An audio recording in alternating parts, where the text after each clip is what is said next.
میں محمد طلحہ ریٹائرڈ افسران کا انٹرویو کرتا ہوں تاکہ نئی نسلیں ان کے تجربات سے فائدہ اٹھا سکیں۔ آج جناب Muhammad Arshad Rahi retired principal of government college commerce کا انٹرویو اسی سلسلے کی ایک کڑی ہے۔ السلام علیکم۔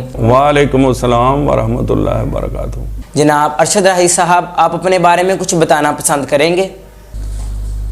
میرا نام جی والدین نے تو محمد ارشد رکھا تھا، لیکن میرے ایک استاد محترم جناب محمد حسین صاحب جو کہ پرائمری کے ہمارے ٹیچر تھے، انہوں نے جب 5ویں جماعت کا سرٹیفکیٹ دیا تو میرے نام کے ساتھ راہی لکھ دیا۔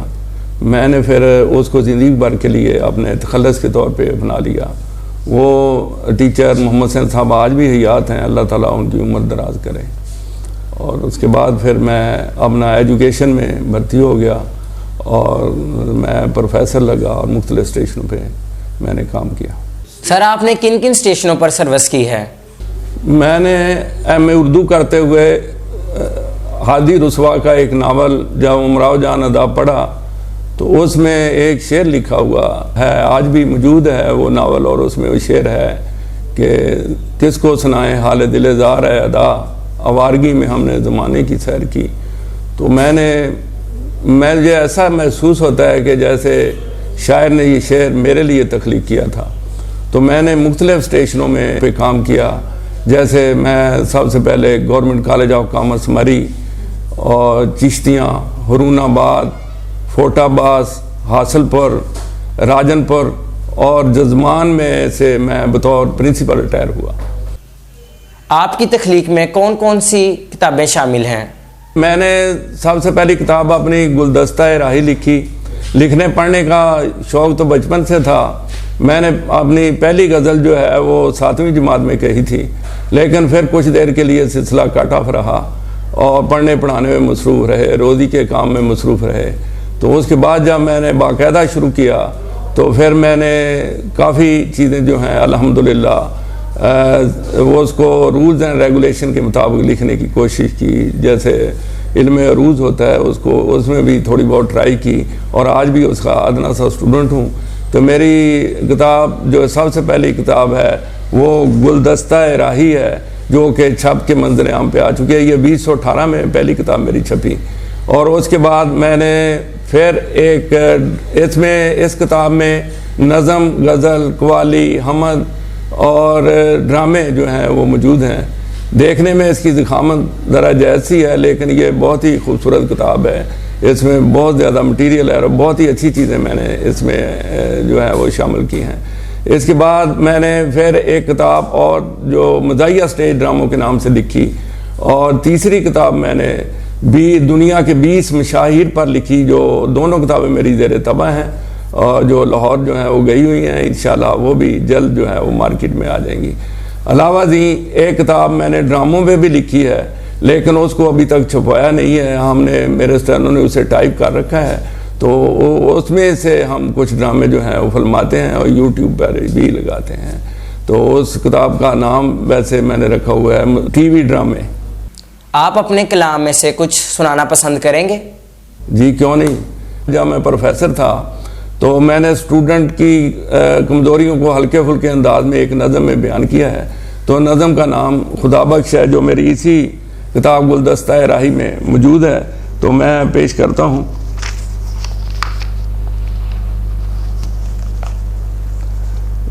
یہی کالج ہے جس میں خدا بخش پڑھتا تھا، یہی کالج ہے جس میں خدا بخش پڑھتا تھا، اکاؤنٹنگ مضمون اس کے لیے بڑا ظالم تھا، ڈیبٹ کریڈٹ کے لیے اس کا ہاں ایک کالم تھا، اکاؤنٹنگ مضمون اس کے لیے بڑا ظالم تھا، ڈیبٹ کریڈٹ کے لیے اس کے ہاں ایک کالم تھا، سمجھنے کی بجائے وہ سوالوں کے جواب رٹتا تھا، یہی کالج ہے جس میں خدا بخش پڑھتا تھا۔ کامرس کو کامرس کہنا اس کا شیوا تھا، کامرس کو کامرس کہنا اس کا شیوا تھا، انگریزی کا مضمون اس کے لیے جان لیوا تھا، پھر بھی کیتھرائن کے کریکٹر پہ جان چھڑکتا تھا، یہی کالج ہے جس میں خدا بخش پڑھتا تھا۔ کمپیوٹر پہ اس کی انگلی تھوڑا چلاتی تھی، عرض کیا جی، کمپیوٹر پہ اس کی انگلی تھوڑا چلاتی تھی، شہادت کی انگلی تو اکثر پھسل جاتی تھی، ایکسل میں کام کرنے پر وہ بہت کڑتا تھا، یہی کالج ہے جس میں خدا بخش پڑھتا تھا۔ پتلون پہننا اس کے لیے ایک قباحت تھی، پتلون پہننا اس کے لیے ایک قباحت تھی، پرنسپل کی عدم موجودگی میں اسے بڑی راحت تھی۔ اسی دن وہ وردی کی قانون شکنی کرتا تھا۔ یہی کالج ہے جس میں خدا بخش پڑھتا تھا۔ اردو کے پیریڈ میں بظاہر وہ سویا رہتا تھا، خدا جانے کن سوچوں میں کھویا رہتا تھا۔ اس کی آنکھ تب کھلتی جب کرسی پہ سر لگتا تھا۔ یہی کالج ہے جس میں خدا بخش پڑھتا تھا۔ کرکٹ کا شدائی تھا، مشہور کرکٹر ازبر تھے اس کو، کرکٹ کا شدائی تھا، مشہور کرکٹر ازبر تھے اس کو، میدان کھیل میں خود زیرو پہ آؤٹ ہو جایا کرتا تھا۔ یہی کالج ہے جس میں خدا بخش پڑھتا تھا۔ اکنامکس کے مضمون کو کالج میں فضول سمجھتا تھا، اکنامکس کے مضمون کو کالج میں فضول سمجھتا تھا، بدمعاشی کو محض دنیا میں روزی کا اصول سمجھتا تھا۔ وہ امریکہ اور اتحادیوں کے حوالے دیا کرتا تھا۔ یہی کالج ہے جس میں خدا بخش پڑھتا تھا۔ اسلامیات کے پیریڈ میں وہ ناراض رہتا تھا، اسلامیات کے پیریڈ میں وہ ناراض رہتا تھا، مسلمانوں کی دو عملی پر وہ گماز رہتا تھا، قول و فعل میں تضاد کے وہ گلے دیا کرتا تھا۔ یہی کالج ہے جس میں خدا بخش پڑھتا تھا۔ حقوق طلباء کے لیے وہ سر بکف رہتا تھا، ڈگری کالج کی تنظیموں سے بھی لف رہتا تھا، برے وقت پر ویگن والوں سے اکیلا لڑتا تھا۔ یہی کالج ہے جس میں خدا بخش پڑھتا تھا۔ بڑا دل دادا تھا محبوبوں کا، گرویدہ تھا حسینوں کا، عاشق تھا خوب روحوں کا، لٹو تھا ماجبینوں کا، کالا رنگ ناپسند تھا اس کو، گورے رنگ پہ مرتا تھا۔ یہی کالج ہے جس میں خدا بخش پڑھتا تھا۔ بعد ازاں حاصلے نظم شیر جی، بعد ازاں ایک مدت تلک وہ بے روزگار رہنے لگا، بعد ازاں ایک مدت تلک وہ بے روزگار رہنے لگا، ماضی کی یادوں پہ محض اس کا انحصار رہنے لگا، گزرے ہوئے بیکار لمحوں کو اکثر یاد کرتا تھا، گزرے ہوئے بیکار لمحوں کو اکثر یاد کرتا تھا۔ یہی کالج ہے جس میں خدا بخش پڑھتا تھا۔ آپ کو یوٹیوب پر ادب کا راہی چینل بنانے کا خیال کیسے آیا؟ یہ میرا بیسیکلی ورک تو آج کل جو ہے وہ ٹریول اینڈ ٹور کا ہے، ارشد راہی ٹریول اینڈ ٹور کے نام سے میں نے یہاں ایک آفس بنایا ہوا ہے اور ہم لوگ عمرے پہ لوگوں کو بھیجتے ہیں۔ الحمدللہ مجھے اعزاز حاصل ہے کہ میں نے پچھلے سالوں میں کافی لوگوں کو عمرے پہ بھیجا اور وہ بڑے خوش خرم واپس لوٹے۔ لیکن جب کرونا آ گیا تو ہمارا کام بھی زیرو تھا، دوسرا یہ میں بیکار نہیں رہنا چاہتا تھا، تو میں نے یہ سمجھا کہ چلو اپنا جتنی کتابی جتنا بھی میرا ہے لکھا ہوا کام ہے اس کو سوشل میڈیا اور الیکٹرانک میڈیا پہ لایا جائے۔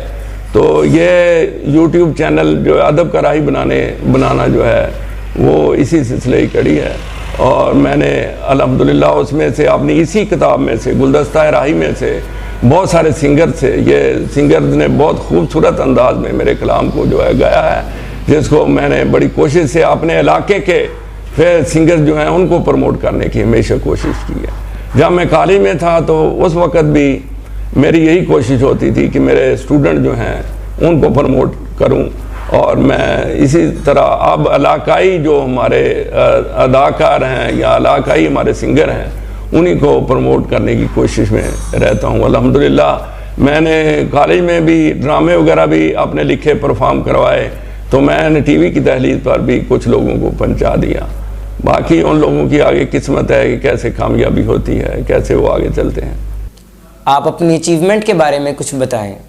اچیومنٹ تعلیمی لحاظ سے تو الحمدللہ جو میرا کام تھا وہ بہت زیادہ ہے۔ میں نے ہمیشہ جو بھی کلاس لی اپنے اسٹوڈنٹ کا، جن کی جو ہے جو 50% میں ہوتے تھے، ان کا کیلیبر اور ان کا کام اور ان کی جو صلاحیت تھی، میں نے انشاءاللہ ہمیشہ 80 سے 90% تک بڑھانے کی کوشش کی۔